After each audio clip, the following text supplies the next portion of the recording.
For the past 12 years, Joseph Kormos has focused on stimulating Orthodox parishes to become healthy, hopeful, vibrant 21st century Orthodox communities that grow in their commitment to living a life in Christ.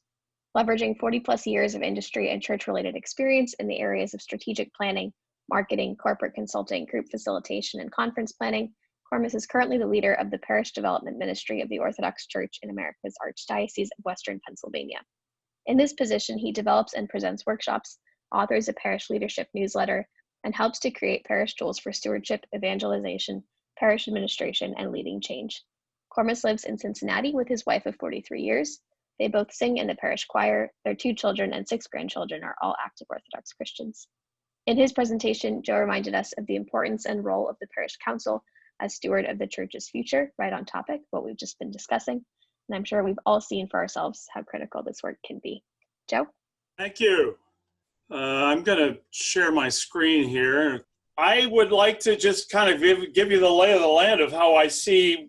I had planned 3 15-minute segments here. An opening one in which we try to review a little bit and answer some of your questions. I received a number of questions, so I'm not sure we'll be able to get to all of those. Then a middle section in which there is a small group exercise in which you'll be asked to talk about one of 3 questions. You won't have time to do all 3.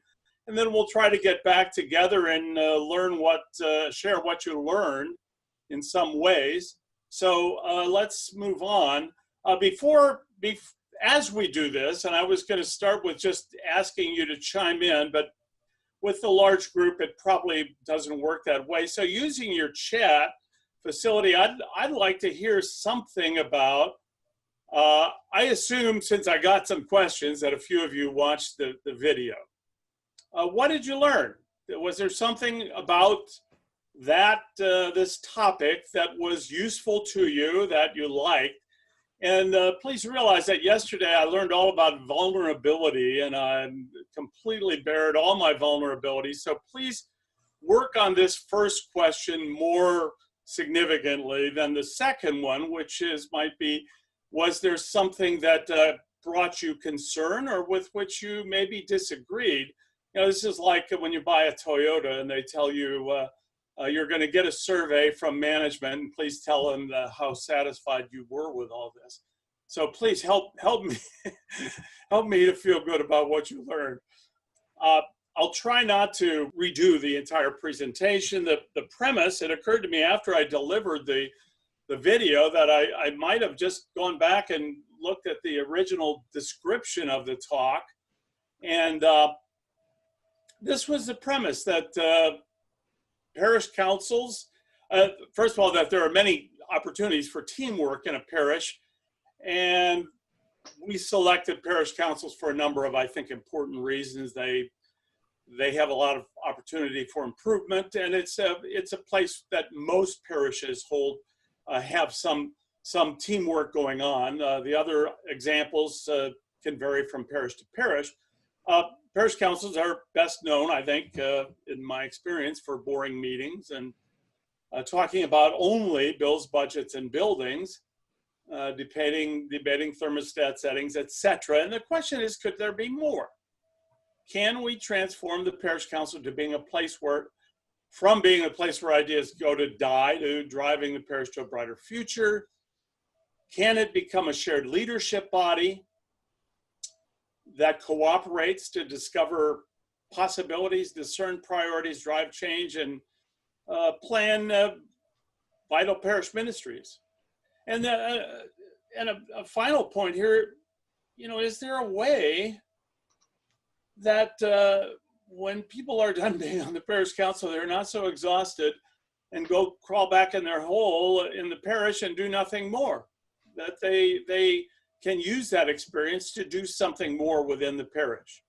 And Joe, a couple of comments that came in through chat. One valuable lesson was about cutting down on meeting times and scheduling annual items instead of covering everything at every meeting.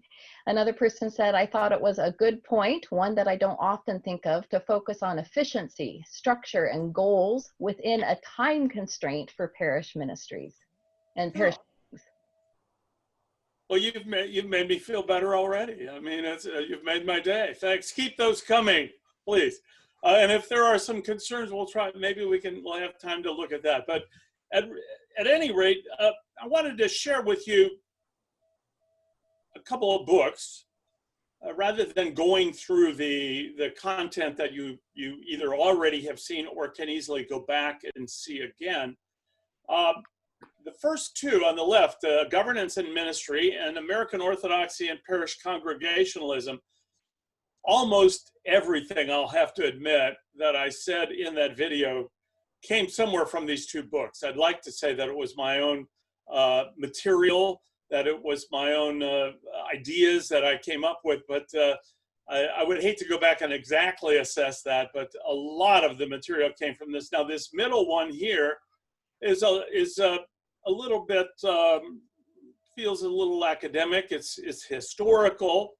It is the PhD thesis of Father Nicholas Ference. And so it takes a certain ability and desire to attack that, so to speak. Governance and Ministry is certainly not written by an Orthodox Christian, but many of the ideas, including probably both of the ones that Holly just mentioned that showed up in the chat feedback, probably came from that book. Now, the one here on the right, Choosing Change, is also a great book. So if you're looking to lead parish councils, and I don't want to overlap with what Father James just talked about, but a lot of the questions that you gave to me dealt with change. So this is another great book. So I'm probably talking too long here. The point was moving parishes from being the fire department to being a leadership body. The things I talked about, if you don't remember, and I didn't remember, and I did the talking, was 10 things.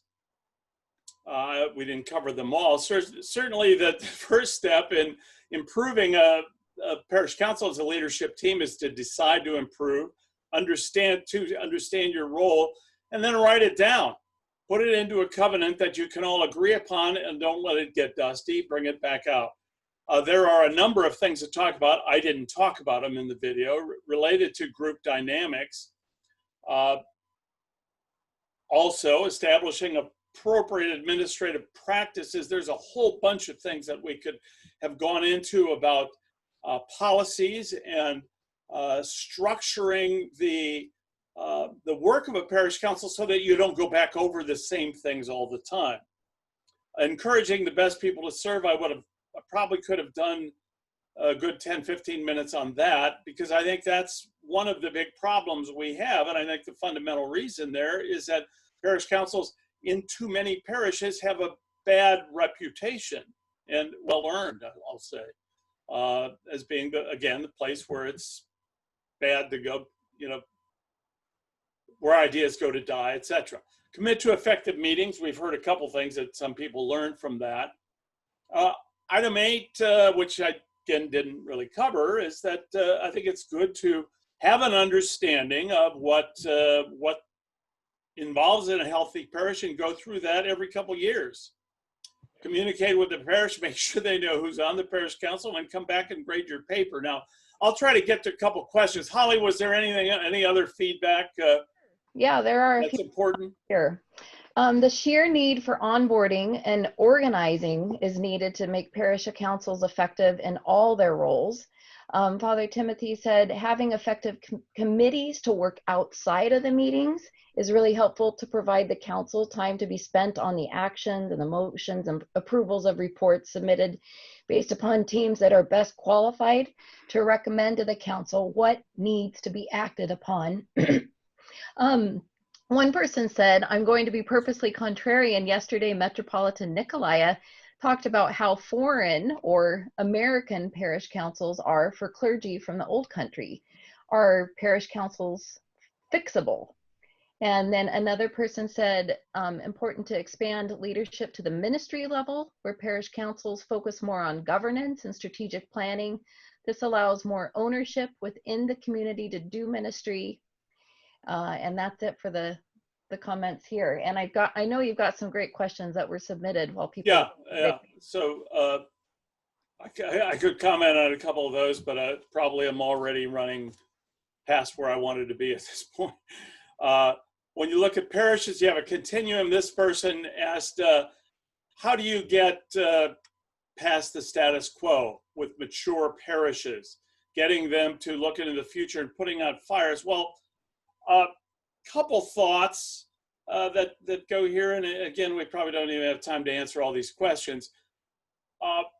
One thing I pulled from one of the books, or one of my notes from one of the books, is just to have the question in the forefront almost essentially at every meeting. You have to be talking about the future. How do you get them to do that? Well, people on the parish council have to push for that. What can we do today for the sake of the parish tomorrow? That's a reasonable point of view that needs to somehow be brought up again and again. I put down here building parish commitment. The point from this third book I mentioned there, Building Parishes with Bright Futures, you can't, it's very hard to build an idea of change unless you have built in a commitment to the parish already. People have to be committed to the parish and want to see it become better. You can't just start with a change initiative from no basis. The same person asked the question, do you need an assessment of parishioner attitudes? I would say yes.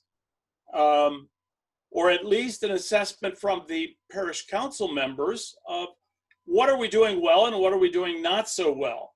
How are we seen as the parish council by the parish? Now, I have at times used even an online survey with parishes about their attitudes for things. Sometimes I've been happy with it. Sometimes I've not been so happy with it. One thing I'll say is that I often encounter parish councils that want to sort of give up on what it is that people are thinking. Well, gee, let's ask everybody and take a survey of that. I think it's important for parish council members to go out and do their own talking. Talk to people about what their thoughts are and get outside of your circle of friends about key issues that the parish is facing. Name presenters on workshop, there's a number. Father Jim, before me would be among them, and Holly, I think, outlined a number of opportunities that will become available through the OCLI. Should you be looking for other people in that, there are a variety of people who are doing workshops about change and parish councils, so I won't go into detail about that. Here are some quotes that I put together quickly, and I'll have to probably move us to, I'll take another 5 minutes here. It's rarely a workshop that actually causes change. The imposition of good ideas from the outside is not, usually not enough to cause a parish and its leaders to change daily. And another point, again from this third book I pointed out, parishes can be extremely clever about undermining anything or anyone that tries to change from the outside. Systems, however, parishes, can change quite readily in response to inner forces. So as you look at change agents as outside speakers, people coming for workshops, and I think that's why it's nice the way OCLI has designed their interaction to be an ongoing relationship that is not just a one-off kind of event in hopes of causing some change. Same question, essentially. How might one go about encouraging a council's receptiveness to change? And this maybe applies more to an entire parish. I have always found, and the previous question spoke about mature parishes that are older, not necessarily the people are older, but the parish has been set in its ways, 80, 100, 120 years old even. I have found when invited to go to parishes that talking about the parable of the talents can be extremely valuable and extremely important. Simply saying, you know, we are the receivers of talents, particularly in a mature parish. If you ask how many of you were here when this was founded, when this building was built, and generally no one was. Okay, if it is in fact a very an older parish. And so explaining and re-envisioning that we are the receivers of not only a building, a facility, a heritage, a mission. Possibly we never thought of the mission when it was initially started, is usually very powerful. Now, it's sometimes a little bit easier for an outsider to say that, but I would suggest that that's one of the things to continue to remember.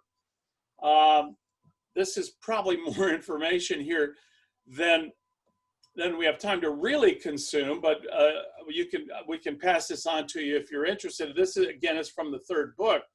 There are a number of steps in going through the way you can get parishes to change. The first step, I think, is important: building stewardship of the future, and talking about and getting the parish in a mode and to create readiness for change. And I speak to change due to the kinds of questions that were asked. I think we're going to have to go probably to the breakout rooms. Here are the 3 questions, which I think is also in Holly's link. Get your group to decide which of the 3 questions you'll discuss them, and come back and be prepared to say something. We'll call on you, hopefully, to see what kind of answers. I don't have stock answers. These are hard questions. So yes, Holly, I think we're ready, if that's clear. That's clear. So here we go. So I guess we're all back here. Is that right, Holly? Because you've completely bludgeoned people back into this room. And rather than hearing a lot more from me, which I probably could find some things to say, I usually can, I'd like to hear back from whether you accomplish anything in the room. So let me ask, maybe it's the easiest thing to do is to go by chat. If your room talked about question 1, discuss ways to connect governance and ministry, let us know if your group handled that one. And I know one did, because I popped into one of the rooms, and I think, so why don't we start with that, since it is question 1, and just ask if there are, whether you learned anything, or what came of that discussion of that for those of you who might have been in a room like that. I think Richard, you were Richard, I was. What I was. Can you give us a report on that, and then maybe others can chime in with their chat? Happy to. Yeah. You know, there was an overwhelming agreement that this is something that should be the case, that governance and ministry should be linked. One person mentioned that if you don't have good governance, you can't effectively minister. And if you're not ministering robustly, then you can't have good governance. That there is a natural connection. We had some interesting discussion around ownership as well, about rotating versus a long-standing parish council, where you have term limits versus no term limits, and the interest in doing it that way. And then the way that when you do have good ministry, you know, an example of good governance and good ministry is, you know, when things start getting bad for the community economically, how do you use the parish, who is less able to contribute, to be able to serve the needs of the people more effectively? So how do you use budgeting as a way of serving the people who are most in need? So those are a few of the items that came up in our discussion.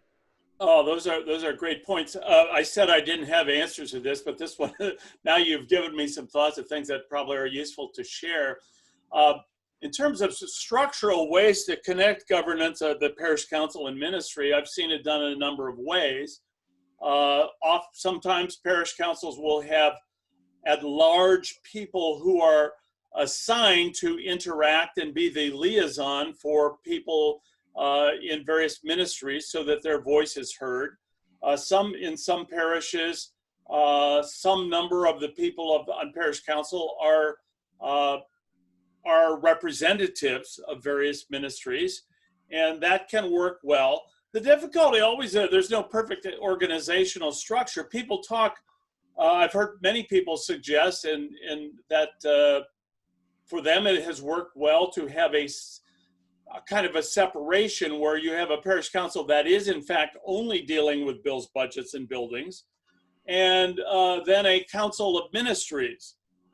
I don't particularly like that, yet that has worked very well in a number of parishes. And I'll say that the book that I referenced, the first one, I think it's called Governance and Ministry, he does not recommend that either, simply because, and I think this is an interesting point here, there is nothing that is so spiritual as to not need time or space or dollars, and there's nothing that is so material that doesn't need to be linked to the ministry and the mission of the parish. So I always feel like those two things have to come together. So any other quick comments on topic one from anyone? Emily put in the chat window that one parish she knows selects some parish council members at random from the membership list and asks them to serve. It helps diversify the council, gets new voices, and helps everyone feel included. Interesting. Okay, so let's move on. I think there were some folks that were dealing with question 2, and one of the rooms I popped into. I think Father Seth was the leader there. It's unfortunate that I landed in your room now. I remember you, and you're called to speak up. No, it's wonderful. Or anyone else. I always like to talk. Yeah. We went through a number of different things that we kind of identified as wonderful tactics. And I'll just rattle off a few of them, and then I'll move on to or let someone else take over.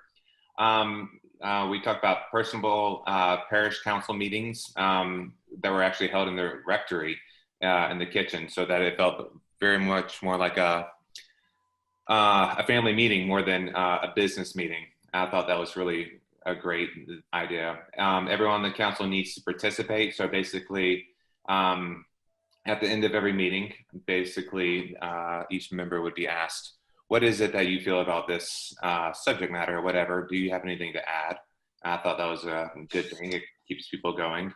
If there was difficult decisions, basically the vote for that decision was kind of deferred until people could pray on it. It gives more people opportunity to kind of think about things. Tightening and focusing the meetings and making them more streamlined, making sure everyone's opinions were valuable, making people feel comfortable who disagreed. Sharing successes in the past with new council members helps them trust the process, and just icebreakers in each meeting, kind of an opportunity for everyone to kind of get to know each other and trust each other as well. Great. Anybody else have something to chime in that might have talked about that topic number 2? So Salimi Khoury put in the chat window, when it comes to decision making within the parish council, there needs to be trust among the group to speak up and challenge one another. With this, we must submit to one another and forgive one another for our differences, which is connected back to the ministry. And I'm proud to say Salimi is my parish council president. She's in her 20s and does a remarkable job building trust. Group 11 discussed number 2. Okay. Okay, there we came up with a suggestion that we all as parish council members have a common understanding of the meeting guidelines and rules so that we can show proper respect to one another, remind each other all ideas are valid. We're not belittling others in our comments, and recognize that we can respond, criticize ideas, but not people. Seek to help those who are attached to ideas by practicing the technique of validation, repeating what they've said, but also allowing them to hear what others say. And then I wanted to add one other beautiful example of one of our parishes in the Atlanta metropolis that was trying to seek a decision on the size of their parish, over a period of 2 or 3 months, there was always a vote of like 7-5, 8-4, whatever, but there wasn't true consensus, and the priest was very wise in delaying the decision for up to 6 months so that there was consensus, recognizing that the ultimate size of the parish would be felt the rest of the parish's history. And so that would be the last one that we would add. Maybe there's a member who wants to keep going. Group number 8 suggested that we have various tools to create unity and oneness of mind that will build trust, that we need to demonstrate authenticity and vulnerability as part of the process, create an environment of open communication, have education, both informing people who might be parish council members before of the duties and the vision, have mandatory seminars also as part of that education. And in the meetings, number 5, let your yes be yes and your no be no, to get rid of yes, but. You guys are great, all of you. Joseph Thornburg put in the chat, produce results. Stay in the fight. Don't give up so quickly. Let the love of your faith and the people keep you coming back to ministry. Padre Juan said, powerful tool, personal time with each member, the blessing of meeting for coffee to build trust and relationship. Have occasional dinners together. Keep praising them. Father Nick Hubbard, keeping in mind that the budget is a moral document, to quote Dr. King. And Father Mark was in our group, sorry. And then John Mark Reynolds says, not to anticipate my later talk, but every parish council should have some shadow members from the youth group who see how things go and why they might wish to serve. There should also be several council members in their 20s. And then Michael Mitchell said, how to create trust on the parish council. Create transparency, clear roles and responsibilities. Encourage everyone to have a voice, but hold each other accountable, and practice a paradigm of partnership between the priest and the council. Great, great. Well, we have 2 minutes. I guess I'll ask the question, did anyone deal with number 3? Don't be shy. Yes. Let's hear something from someone. I The can't last see all 30 of you. seconds, someone said, make sure that they have the faith, that they keep the faith.